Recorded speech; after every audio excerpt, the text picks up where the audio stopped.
jusqu'au moment où ils sont arrivés au tribunal pour demander le divorce. Le mari pensait encore que sa femme faisait juste un caprice. Mais à sa grande surprise, elle a sorti les documents et a demandé à finaliser la séparation. Après le délai de réflexion de 30 jours, elle serait officiellement célibataire. À ce moment-là, leur fils a donné un coup de pied à sa mère en disant que c'était mieux ainsi. Il a affirmé qu'il accepterait l'autre femme comme sa nouvelle maman. Et maintenant il pourrait enfin devenir une nouvelle famille heureuse à trois. En entendant les paroles cruelles de son fils, la femme ne s'est pas mise en colère. Elle a calmement souhaité à son fils d'être heureux avec sa nouvelle maman. Puis s'est retournée et est partie sans regarder en arrière. Le mari pensait toujours qu'elle bluffait. Il se disait fièrement qu'elle reviendrait en larmes dans les 3 jours. Mais quand il l'a vue entrer dans une soirée chic, portant une robe de créateur sur mesure, tenant la main d'un autre petit garçon, c'est là qu'il a enfin réalisé avec son fils que la femme qui s'était occupée d'eux de tout son cœur était vraiment partie. Quelques jours plus tôt, le mari avait emmené son fils et son ex-petite amie en vacances. Ils ont eu un accident de voiture, et par un coup du sort, la femme s'est avérée être leur médecin. Plus tard, le fils a suggéré d'enlever la photo de mariage de ses parents, et de la remplacer par une photo de 3 s'amusant ensemble. Étonnamment, le mari a accepté. La femme regardait les 3 sourire ensemble. Pour un étranger, on aurait dit qu'ils étaient la vraie famille. Le fils a même annoncé qu'il voulait que la nouvelle femme soit sa maman.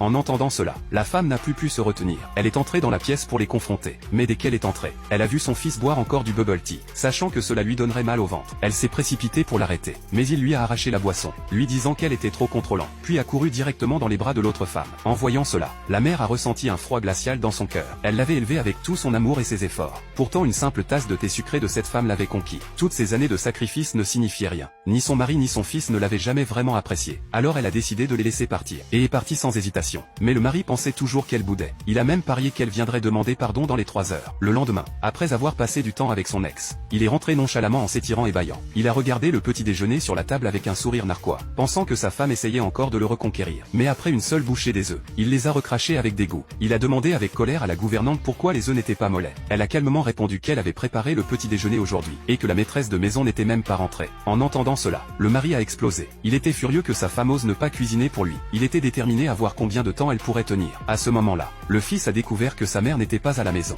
et a sauté de joie. Il a dit à la gouvernante qu'il voulait un sandwich au porc effiloché. Mais après une seule bouchée, il l'a recraché aussi. Il a demandé pourquoi ce n'était pas bon du tout. La gouvernante lui a dit, tous ces délicieux sandwichs d'avant étaient faits à la main par sa mère au lever du soleil. Et elle avait sa propre recette secrète. Il a enfin réalisé, sans sa mère, les choses n'étaient vraiment plus pareilles. Le mari a alors demandé au fils de l'appeler pour lui dire de rentrer. Mais juste à ce moment-là, il a reçu un message de sa femme, pensant qu'elle s'excusait. Il l'a ouvert avec un sourire suffisant, pour découvrir que c'était l'accord de divorce signé.